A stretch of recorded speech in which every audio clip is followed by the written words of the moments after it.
Namaskar, this is Rick. Welcome to episode 9 of the DHARMA series. In this episode, we are going to discuss about the third stage of ashram or the third stage of a man's life in Vedic society, which is Vanaprastha. It is the stage where a man leads the life of a forest hermit by letting go of almost all the materialistic aspects of one's life. So we are going to discuss this stage in great detail. If you have not gone through the last episodes, please go through them in order to understand the theory of the four ashramas. We have also discussed the first two stages, that is Brahmacharya and Grihastha. So today we will discuss about Vanaprastha. Before I start, just like every episode, I would like to apologize in advance for the mistakes I will make in pronouncing the words, because Sanskrit, when translated to English, becomes very hard to pronounce. So let's start with Vanaprastha. Now, before we go into details, let us summarize the things that we will study in this presentation. So, introduction to Vanaprastha and Sannyasa. Now, these two stages, the last two stages of ashrama life, is very much similar to each other in aspect of spirituality and duties. So we will first introduce to both of these stages and then we will discuss about Vanaprastha in detail. Concept of ashrama system. Ancient Indian society divided life into four ashrama: Brahmacharya, Grihastha, Vanaprastha, and Sannyasa, each representing a spiritual and social stage. So, all these are spiritual and social stages. The first stage, Brahmacharya, is the studenthood phase of one's life where everyone learns about the four Vedas and learns the duties one should perform in the society. The next stage is Grihastha, where one learns about the duties in practicality of their life or household life. The next stage is Vanaprastha, where one goes to the forest and lives their life as a forest hermit. The last stage is sannyas, where one's wait for their death by letting go of all the materialistic pleasures of their life. So each stage represents a spiritual and social stage. Focus of study. This presentation explores the third stage Vanaprastha or forest hermitage and its transition into the fourth stage sannyas, which is renunciation. So in this presentation our focus of study will be the third stage, which is Vanaprastha, and we are also going to see how the transition happened to the fourth stage, which is sannyasa. We analyze the Dharmasūtras, which consist of Gautama, Āpastamba, Baudhāyana, and Vasiṣṭha. So these are the Dharmasūtras we are going to analyze. We are also going to go through the typical sources like Manusmṛti and Mahābharata. Vāyu Purāṇa will also be focused on, and the commentaries by people like Medhatithi, Kulluka, and Shankara. All of their commentaries will also be analyzed in detail in order to understand about Vanaprastha. Rules and conduct. The lifestyle of Vanaprastha, forest life, sacrifices, austerities like pañcātapa, yoga, study of Vedas and Upanishads, and gradual detachment will be examined. So all these aspects in the life of the Vanaprastha stage will be analyzed and examined in detail as we move forward in this presentation. Transition to sannyas. Differences between Vanaprastha and sannyas. So what are the major point of differences between the last two stages of ashram? That will be analyzed in detail, including eligibility, practices, and renunciation of wealth and property. So how do you become eligible for each of these stages? What are your duties and practices, and how do you let go of wealth and property? Everything will be analyzed. Philosophical significance. The role of austerity, yoga, and medicancy will be highlighted. So, what is the purpose of austerity and yoga in the life of Vanaprastha? Showing how these ashramas prepared individuals for spiritual liberation or moksha. So, the ultimate goal is spiritual liberation, to become one with the divine. So we will see how a practice of austerity, yoga, and medicancy leads to spiritual liberation or moksha. We will also note how later Puranas restricted Vanaprastha, leading to greater prominence of sannyas in medieval India.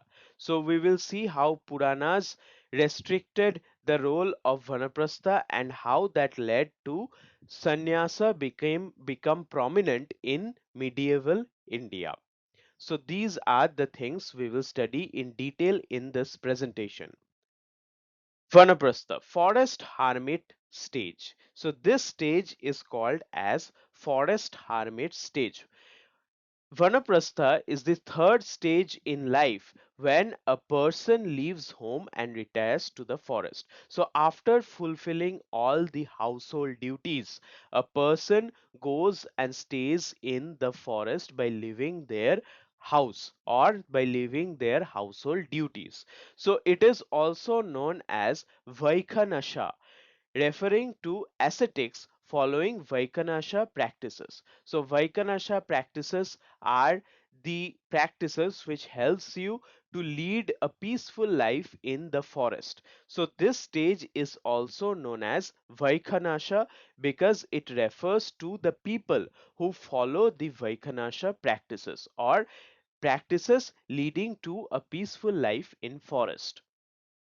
Baudhāyana's view. Baudhāyana defined Vanaprastha as one who follows Vaikhanasha conduct. So Baudhāyana defined this stage, Vanaprastha, as the person who in life follows the Vaikhanasha conduct, implying that treatise called Vaikhanasha Sutra once laid down such rules. So, Vaikhanasha Sutra is a text which lays down a set of rules that one should follow during the Vaikhanasha stage of one's life, and that has been referred to by Baudhayana, who defined Vanaprastha as the stage of following Vaikhanasha conduct. Manu's reference. Manu begins the topic indicating that the three upper varnas were entitled to adopt this ashram.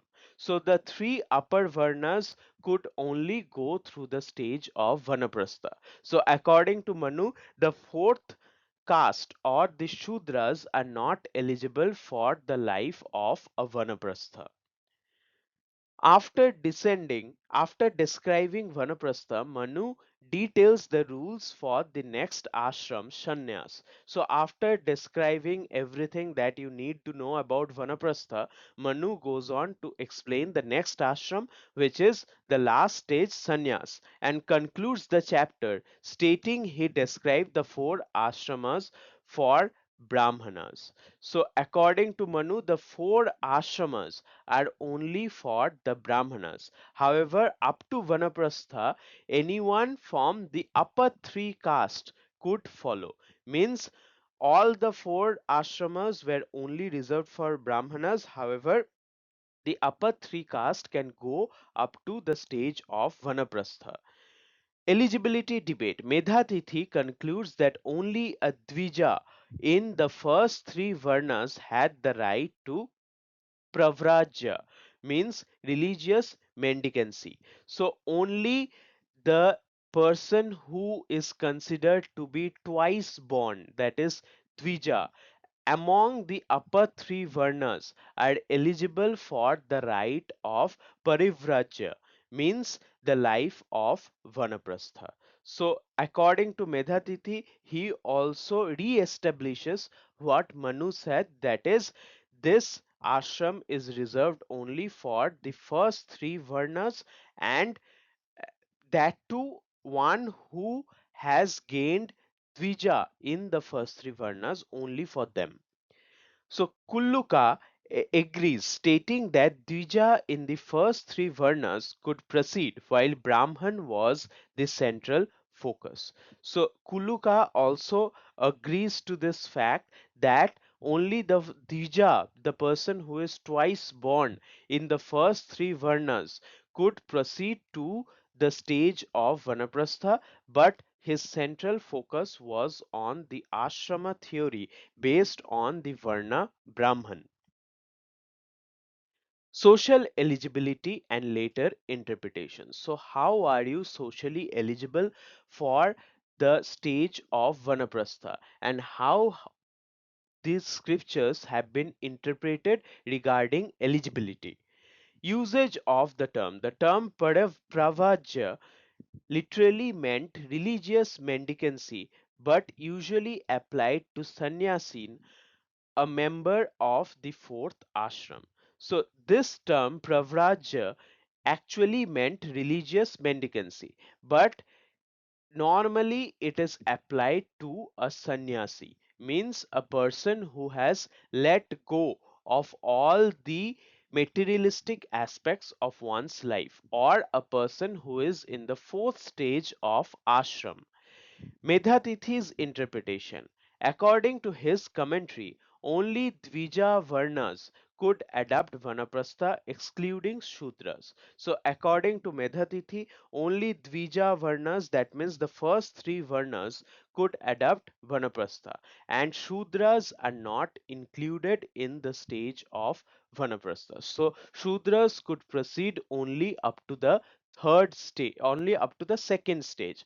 From third stage, it was reserved only for the upper three Varnas.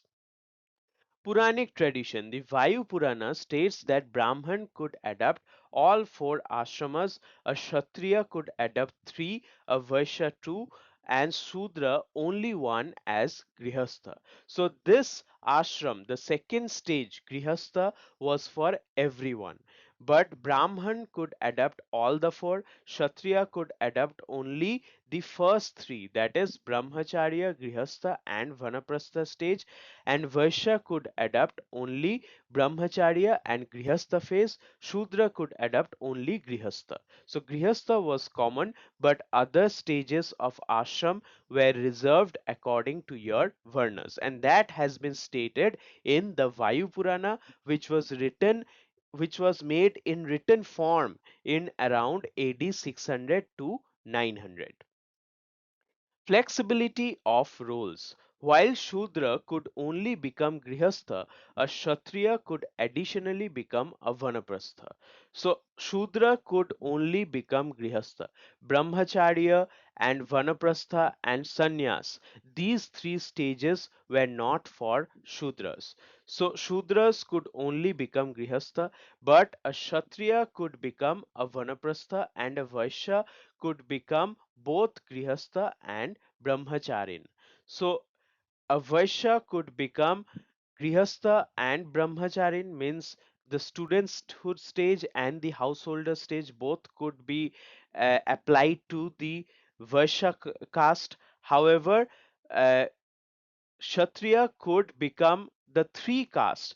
For a Kshatriya, Brahmacharya was there, Grihastha was there, and also Vanaprastha was there. For a Brahmin, everything was there. But for a Shudra, only Grihastha was there. So that was how flexible the Vedic society was. Mahabharata evidence. The Mahabharata cites an authoritative saying: a householder may retire to the forest after age 50. So one could enter the stage of Vanaprastha only after the age 50. So after completing all the household duties by the age of 50, you could retire to the forest, or earlier when hair turns white and skin wrinkles. So these are few of the physical conditions given, physical eligibility conditions given. If your hair turns white and your skin is like an old man, then you can retire to the forest living the life of Vanaprastha. Cultural continuity. Thus, by the early medieval period, ashrama eligibility varied. So, up to the early medieval period, there were many eligibility conditions for ashram.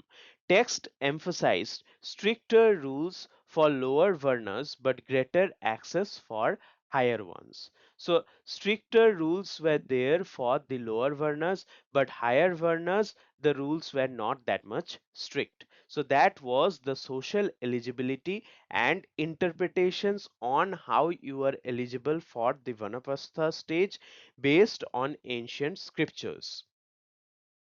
Rules and practices of a Vanaprastha. So, what are the rules and practices a person in Vanaprastha stage should follow? A Vanaprastha might retire to the forest with or without his wife, performing Vedic sacrifices with three sacred fires, Davaniya, Dakshina, Savya, and the Griha fire. So these are the three sacred fires along with the Griha fires, which a person in Vanaprastha stage should perform, and he may go to the forest by alone or with his wife. Food and discipline. He could eat once daily fruits, vegetables, roots, wild corn, wear deer skin or bark garments, let hair and nails grow, and bath thrice daily, morning, noon, evening. So, three times bath could be taken in the morning, in noon, and in the evening, and a meal is specially only one time, and the meal consisted of fruits, vegetables, roots, wild corn. What are the dresses which a person in Banafasta stage could wear? They could wear deer skin or bark garments. Their hair should not be taken care of, and their nails should be left to grow. So these are the practices which these are the food and disciplinary practices which a person in Vanaprastha stage should go through. He was also to study the Vedas and Upanishads, reciting them inaudibly while living a life of continence. So, Vedas and Upanishads should be recited by them daily, but it should be inaudible, means they should not cause any disturbance to the natural elements of the forest, and they should live a simple life based on the basic or the things of necessity only. Severe austerities. He practiced pañcātapa, means five fires, four sides, and the blazing sun. Stood in rain with wet garments and wore wet clothes in winter. So these are the severe austerities which a person going through the Vanaprastha stage are supposed to follow. So these are like severe things which are to be done by the Vanaprastha stage people. That is, they should wear wet garments and also wear wet clothes in winter. Means they should suffer in order to get moksha or to get liberation. Yoga and meditation. He practiced yoga, avoided pleasures, sat by day, lay on bare ground by night, and lived gradually under a tree. So all the natural elements should be incorporated in one's life. There should be nothing artificial. So yoga should be practiced. There should be no thing which leads to a luxurious life, and they should sit by day, lay on bare ground by night. So their bed is the bare ground, and lived gradually under a tree. So their house would be a tree, means only the protection they would get is in the form of a tree. Mahaprasthan. When incurably diseased or nearing death, he began Mahaprasthana. So, this is the practice which was practiced when one knew that death is certain. A journey towards northeast, subsisting on air and water till death. So, this is like practice which meant waiting for death, which is Mahaprasthana. Transition from Vanaprastha to sannyas. So how could one change from, or how could one transition from the third stage to the fourth stage, that is from Vanaprastha to sannyas?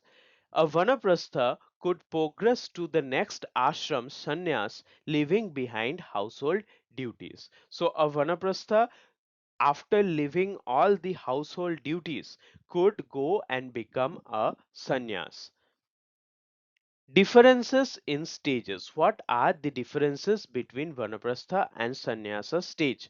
So, a Vanaprastha and Sannyas difference was that the former could retain wife. In Vanaprastha stage, one could retain wife, household effects, and sacrifices. The later renounced everything. So, even if a person led the life of a Vanaprastha, he could retain minimum household duties, his family in the form of wife only, and also could perform sacrificial rituals. But a sannyas is supposed to live everything. Restrictions by Puranas. Later Puranas interdicted the adoption of Vanaprastha. With time, the practice nearly disappeared. So, this practice of Vanaprastha nearly disappeared over time, as has been stated in the Puranas.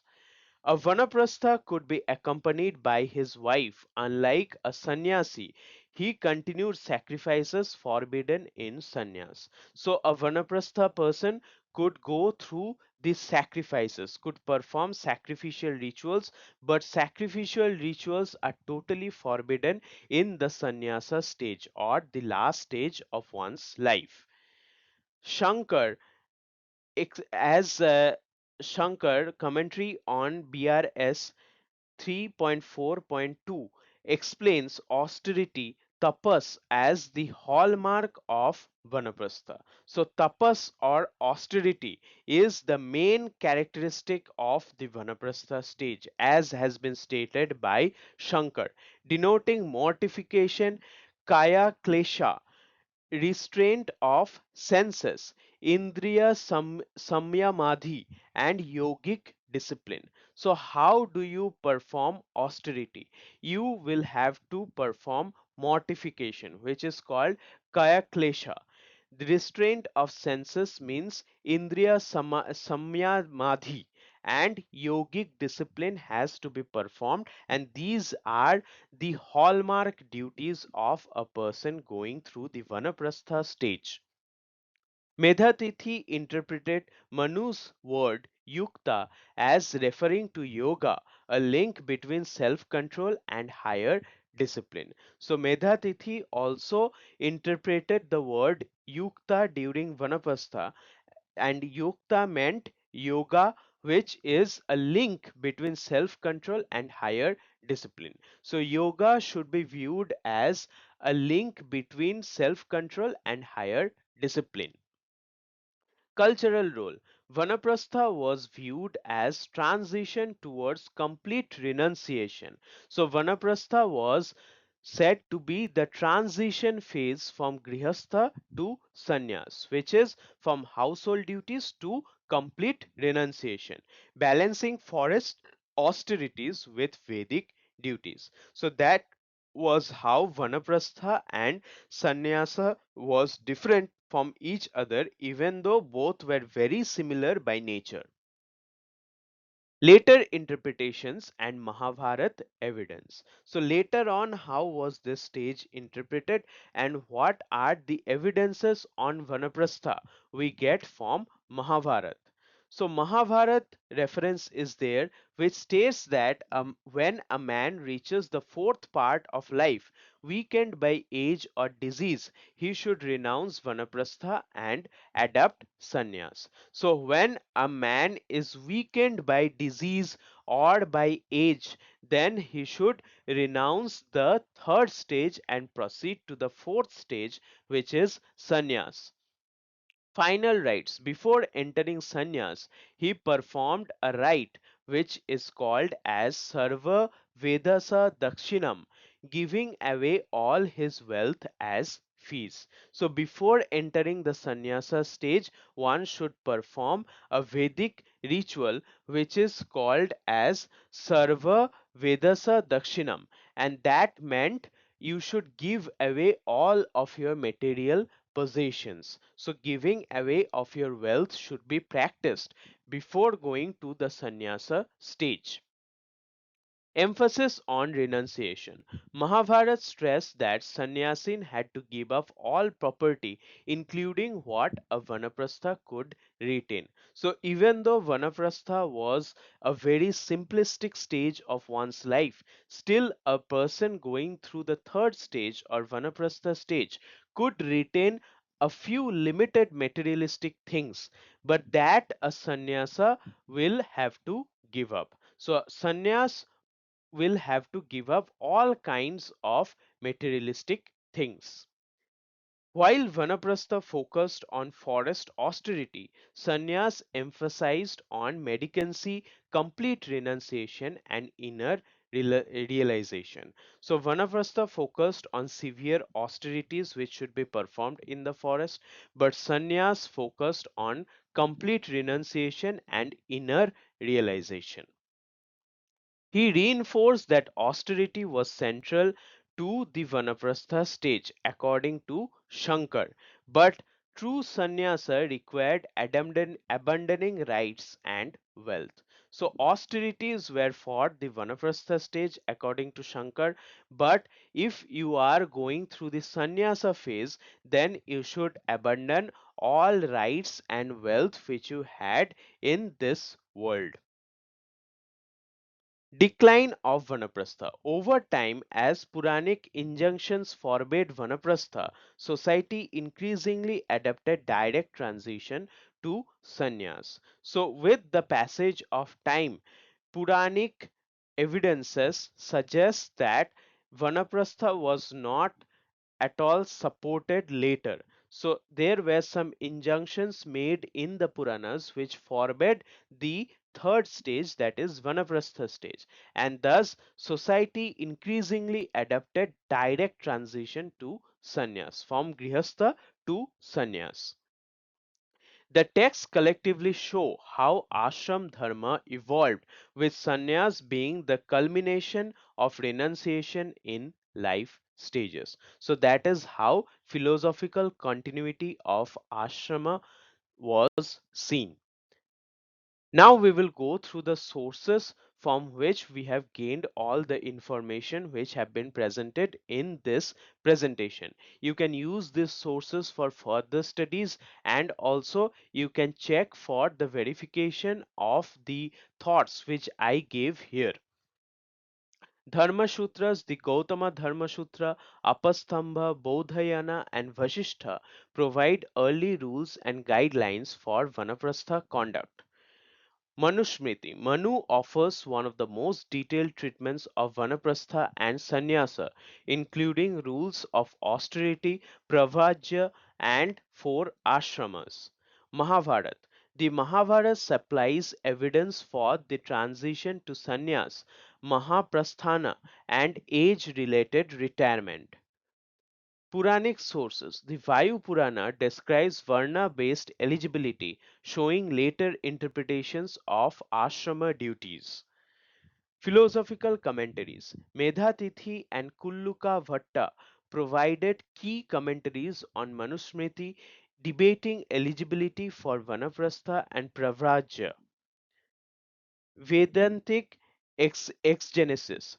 Sankara commentary on Brahma Sutra defined austerity, tapas, mortification, kaya klesha, and restraint of senses, indriya samyama, as marks of vanaprastha. Other references are also there. Yajnavalkya Smriti and citations of Upanishads further clarified philosophical grounding of renunciation and forest dwelling stages. So that was all about the third stage of ashrama life, that is Vanaprastha. We have seen the definition and details about the stage. We have seen how it is also known as Vaikhanesa, referring to the ascetics following Vaikhanesa practices. We have seen Baudhāyana's view, where one who follows Vaikhanesa conduct is implying to the treatise called Vaikhanasa Sutra. We have also seen what Manusmriti says regarding Vanaprastha, and we have also seen how the stage of Vanaprastha is limited only for the Dvijas in the upper three Varnas. We have gone through the differences between Vanaprastha and Sannyasa, and also we have gone through the eligibility debate of Vanaprastha.